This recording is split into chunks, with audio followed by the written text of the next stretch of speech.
Hello everyone, example करते हैं projectile के फर्स्ट एक्सरसाइज के। हमने इसका बेसिक्स किए थे, जो बेसिक फार्मूला थे। आई होप आप सबने वो फार्मूले लर्न कर लिए होंगे, क्योंकि अब एग्जाम्पल में उनका डायरेक्ट यूज़ होगा। ठीक है, तो सबसे पहले देखो फर्स्ट एग्जाम्पल क्या है। A particle is projected with a velocity 49 metre per second in the direction making an angle of 45 degree with the horizontal. तो हमें क्या फाइंड आउट करना है, time of flight, horizontal range and the greatest height of the projectile. तो हमें क्या बताया गया है कि जो प्रोजेक्शन है वो 45 डिग्री के एंगल पे है, और जो हमारे पास वेलोसिटी है जिससे हम प्रोजेक्ट कर रहे हैं वो है 49 मीटर पर सेकेंड। तो यू है हमारे पास 49 पर सेकेंड मीटर पर सेकेंड, और अल्फा है 45 डिग्री। तो टाइम ऑफ फ्लाइट के लिए क्या फॉर्मूला था, 2u साइन अल्फा बाई में जी की वैल्यू आपके पास, आपको पता है फिक्स होती है 9.8। तो साइन 45 हमारे पास क्या होता है, साइन 45 की वैल्यू होती है हमारे पास 1/√2। ठीक है, और यहाँ पे 2 एज इट इज कॉन्स्टेंट है, यू की वैल्यू रखी 49, सोल्व करके आंसर आ गया। हॉरिजॉन्टल रेंज है you square sine 2 alpha by में जी, तो वैल्यू रख दो। ट्वाइस ऑफ अल्फा करेंगे तो यहाँ पे क्या आ जाएगा, साइन 90 आ जाएगा। तो प्रोडक्ट कर दो, आंसर। ग्रेटेस्ट हाइट के लिए क्या फॉर्मूला था, you square sine square alpha by में 2g। तो यहाँ पे एंगल की वैल्यू रख दो और आपके पास डायरेक्ट आंसर आ जाएगा। नेक्स्ट है, यहाँ पे मोस्टली क्वेश्चन आपके पास ऐसे ही हैं, मतलब सिर्फ फॉर्मूला बेस्ड, थोड़ा सा आपको कैलकुलेशन देखनी है उसमें, और कुछ नहीं है। नेक्स्ट है, 2 balls are projected from the same point in the direction inclined at 60 degree and 30 degree to the horizontal. तो हमारे पास 2 बॉल प्रोजेक्ट हुई हैं, एक ही डायरेक्शन में हमने प्रोजेक्ट किया है। एक को 60 डिग्री के एंगल से किया है और एक को किया है हमने 30 डिग्री के एंगल से। If they attain the same height, what is the ratio of their velocity of projection.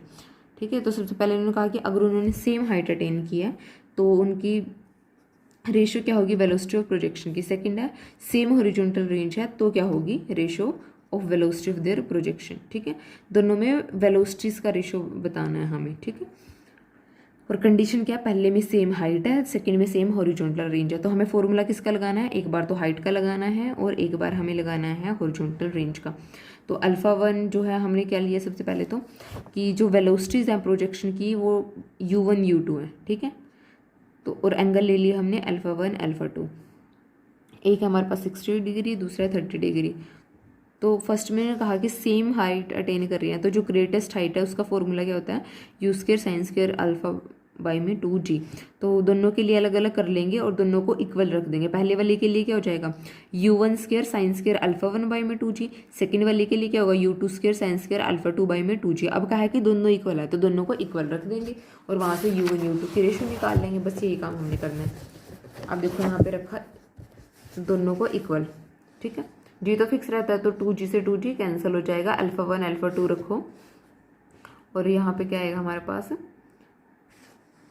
यहाँ पे इन्होंने दोनों साइड से स्क्वायर भी कैंसिल कर दिए। तो u1 sine alpha 1 equal to u2 sine alpha 2 बचा, रेशियो की फॉर्म में कर लिया और दोनों एंगल्स को रख दिया। और आपके पास साइन 30 होगा 1/2, साइन 60 होगा √3/2, डिवाइड करके आ जाएगा 1/√3। तो रेशियो क्या आएगा, 1/√3। सेकेंड पार्ट देखो, इसमें क्या है, सेम हॉरिजॉन्टल रेंज। तो हॉरिजॉन्टल रेंज का फॉर्मूला लगा दिया, वही एंगल्स की वैल्यू रखी। ठीक है, तो साइन 60 आया, एक आया साइन 120, दोनों पे वैल्यू सेम हो जाएगी। तो आंसर क्या आएगा, 1। तो रेशियो क्या रहेगी हमारे पास, 1:1। अब नेक्स्ट देखो, from the top of a cliff 29.4 metre high a stone is thrown so that it start with a velocity of 49 meter per second and at angle of 30 degree with the horizontal, find it strike at the ground at the bottom of cliff। तो एक Cliff है जो आपके पास कितनी height पे है, ये आपको दिया हुआ है डायग्राम बना के, 29.4 metre per second, sorry metre high है ये। ठीक है, ये यहाँ पे डिस्टेंस है, यहाँ पे इन्होंने गलत लिखा है, 29.4 मीटर, ये यहाँ तक की हाइट है। ठीक है, और यहाँ पे कोई हमारे पास पार्टिकल है जिसको हमने प्रोजेक्ट किया है, किस वेलोसिटी से प्रोजेक्ट किया है, 49 मीटर पर सेकेंड की। ठीक है, यहाँ से जो एंगल बना रहा है, जो हॉरिजॉन्टल फॉर्म वहाँ पे बन रही है, जो हॉरिजॉन्टल लाइन बन रही है, उससे जो वो एंगल बना रहा है वो 30 डिग्री का एंगल बना रहा है। फिर उसने आके यहाँ पे टच किया बॉटम पे, ठीक है, ग्राउंड पे। तो हमें क्या बताना है, कि वो कितनी डिस्टेंस थी वहाँ पे, ठीक है। तो इन्होंने कहा find where it strike on the ground, तो इसका मतलब हमें यहाँ पे डिस्टेंस ही बतानी है कि उसने कहाँ पे स्ट्राइक किया, बॉटम ऑफ क्लिफ से, ठीक है, यानी कि हॉरिजॉन्टल डिस्टेंस हमने बतानी है। तो यहाँ पे इन्होंने यही बताया जो यहाँ पे डायग्राम में बना हुआ है कि पॉइंट ओ जो है वो प्रोजेक्शन है, ठीक है। Taking as origin B is the point where the particle strike at the ground. Ordinate of P क्या बनेंगे, माइनस के 29.4। माइनस क्यों बना, क्योंकि पार्टिकल ऊपर से आया है, हम अबव से डाउनवर्ड की तरफ जा रहे हैं, तो इसलिए नेगेटिव वहाँ पे साथ में आएगा। इक्वेशन ऑफ मोशन आप सबको पता है कि वाई वाली का यूज़ करेंगे इसमें हमें, क्योंकि वर्टिकल हमारे पास डिस्टेंस है, हॉरिजॉन्टल डिस्टेंस नहीं है हमारे पास। हॉरिजॉन्टल डिस्टेंस हमने बतानी है, वर्टिकल हमारे पास कंपोनेंट है, ठीक है। तो इसलिए हमने इक्वेशन ऑफ मोशन का यूज़ किया इस वाले पार्ट का, वाई वाले का, ठीक है, क्योंकि ये वर्टिकल कंपोनेंट था। तो y equal to u sine alpha t minus half g t square. तो y की वैल्यू है हमारे पास, u की वैल्यू है, अल्फा की वैल्यू है, t हम यहाँ से निकाल लेंगे, ठीक है, क्योंकि t का यूज़ हम आगे करेंगे। तो यहाँ पे हमने वैल्यू रखी, इसको सॉल्व कर लो, साइन 30 की वैल्यू रखी, और ये आपके पास क्वाड्रेटिक बनी है t में। इसके अगर आप रूट निकालोगे तो एक आएगा -1, एक आएगा 6। अब टाइम नेगेटिव तो नहीं हो सकता, तो -1 का हम रिजेक्ट करेंगे, t इक्वल टू 6 हमारे पास टाइम आ जाएगा। अब यहाँ पे क्या हुआ हमारे पास कि since through out the motion the horizontal velocity remain the same. अब हॉरिजॉन्टल डायरेक्शन में तो यहाँ पे कोई फोर्स अप्लाई नहीं हो रहा है, तो हॉरिजॉन्टल साइड में जो हमारे पास वेलोसिटी है वो कांस्टेंट रहेगी थ्रू आउट, ठीक है। तो इसलिए हम जो हमारे पास रिक्वायर्ड डिस्टेंस बनेगी, यानी कि जो x है हॉरिजॉन्टल कंपोनेंट हमारे पास, वो कितना होगा, distance travel in 6 second with horizontal velocity. तो वो वेलोसिटी सेम रहेगी, ठीक है, जिस वेलोसिटी से वो प्रोजेक्ट हुआ था।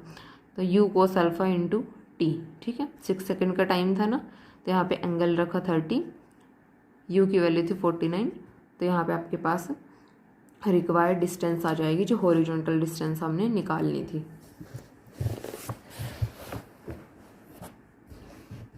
नेक्स्ट देखो fourth, prove that if the time of flight of a bullet over a horizontal range R is t second, then the inclination of the direction of projection to the horizontal is this। तो हमें inclination बताना है, यानी कि हमें angle निकालना है यहाँ पे, और हमें दिया क्या हुआ है, हमें हॉरिजॉन्टल रेंज r बताई है और टाइम t सेकेंड बताया है। और अगर आप यहाँ पे आंसर देखो, आंसर भी किस फॉर्म में आपको बताया हुआ है, जो हमारे पास इंक्लिनेशन निकाला है वो निकाला गया है इस t और r की फॉर्म में, यानी कि रेंज और टाइम की फॉर्म में, जो हमारा टाइम ऑफ फ्लाइट था, ठीक है। तो हम क्या करेंगे, इन्हीं दो फॉर्मूलाज का यूज़ करके हम अल्फा निकालने की कोशिश करेंगे, क्योंकि हमारे पास इन्हीं की फॉर्म में जो है आंसर बनाया हुआ है, ठीक है। तो दोनों का इन्हीं का यूज़ कर लेते हैं, इन्हीं के फॉर्मूले का, अल्फा ही तो निकालना है। तो अल्फा भी द एंगल ऑफ प्रोजेक्शन, तो आर हमारे पास क्या थी, हॉरिजॉन्टल रेंज, उसका फॉर्मूला अप्लाई कर लिया हमने। टी क्या थी हमारे पास, टाइम ऑफ फ्लाइट, उसका फॉर्मूला अप्लाई कर लिया। अब देखो यहाँ पे दिया क्या हुआ है, टी स्क्वायर बाई में आर, तो हम यही कर लेते हैं, टी स्क्वायर बाई में आर कर लेते हैं। दूसरा देखो यहाँ पे यू नहीं है, तो हमें यहाँ से क्या करना है, अभी नीचे वाले को छोड़ दो, सारे पार्ट को, अगर आप देखो तो इस वाले पार्ट को छोड़ दो, सिर्फ यहीं से देखो कि अगर हमें यहाँ से ख़त्म करनी है वैल्यूज़, तो हमें सबसे पहले तो u ख़त्म करना है, क्योंकि g वहाँ पे है, कोई प्रॉब्लम नहीं है, अल्फ़ा हमें निकालना है, कोई प्रॉब्लम नहीं है, u सबसे पहले तो हमें ख़त्म करना पड़ेगा। तो क्या करेंगे, यहाँ पे u स्क्वायर है, यहाँ पे नहीं है, तो हम क्या करेंगे, टी स्क्वायर बाई में आर, और आंसर भी उस फॉर्म का ही आ रहा है टी स्क्वायर बाई में आर का, तो हम क्या करेंगे, टी स्क्वायर बाई में आर। अब यहाँ से जो कैंसिल हो रहा है उसको कैंसिल कर दो। अब आप देखोगे साइन से साइन कैंसिल हो जाएगा, यू स्क्वायर से यू स्क्वायर, और बचेगा 2 बाई में जी टेंजेंट अल्फ़ा। तो उधर जाके क्या, अब आपको समझ आ ही गया होगा, जी बाई में 2, और इधर से अल्फा आ जाएगा, इधर टेंजेंट क्या हो जाएगा, इनवर्स, और यही हमें प्रूव करना था। अब देखो नेक्स्ट थोड़ा सा अलग है,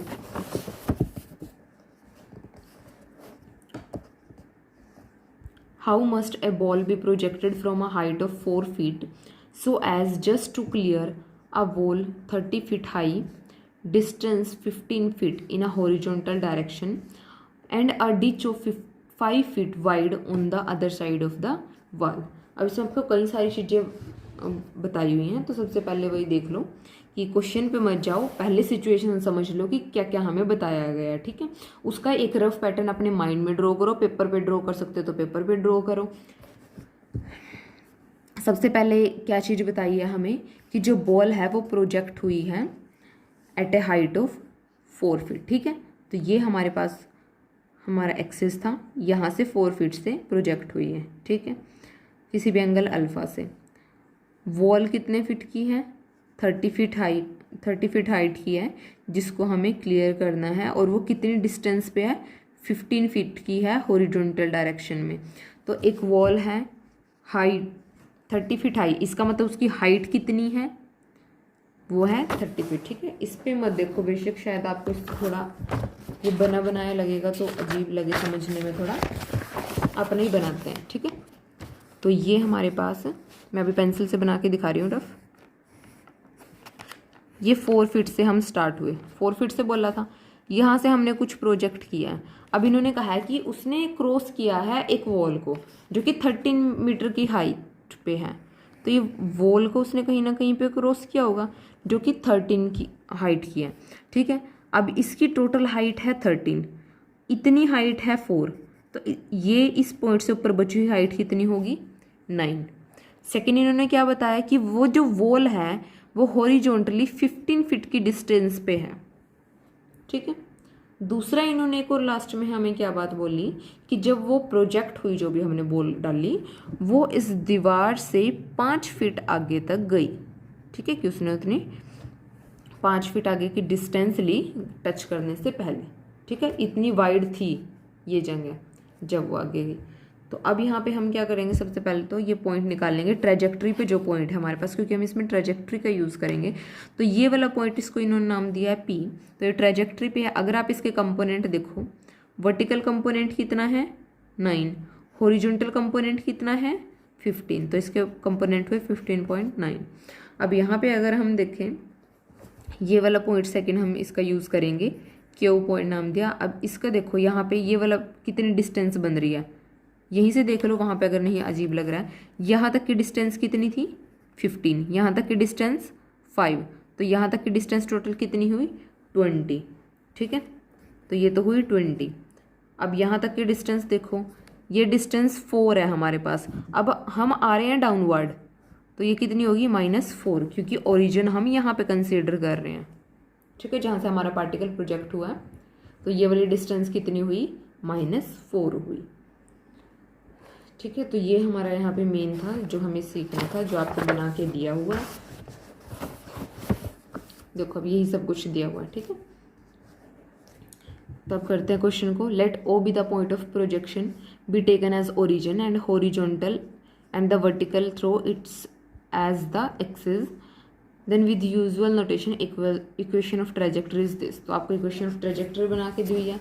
तो अब नेक्स्ट देखो, जो हम इन्होंने मेन ये 2 स्टेप में करके दिया हुआ है कि ये पी पॉइंट है, ये हमारी ट्रेजेक्टरी पे लाई कर रहा है। ट्रेजेक्टरी क्या थी कि जो पार्टिकल पाथ ट्रैवल कर रहा है, अब पार्टिकल ने ये वाले पाथ को ट्रैवल किया, ठीक है, इस पाथ से आया वो। तो जो पी पॉइंट है और जो क्यू पॉइंट है, दोनों हमारे ट्रेजेक्टरी पे लाई कर रहे हैं, ठीक है, उसी पैराबोलिक पाथ पे लाई कर रहे हैं। तो दोनों ट्रेजेक्टरी के जो हमारे पास इक्वेशन है उसको भी सेटिस्फाई करेंगे। तो यहीं से हमारा 60-70% काम हो गया।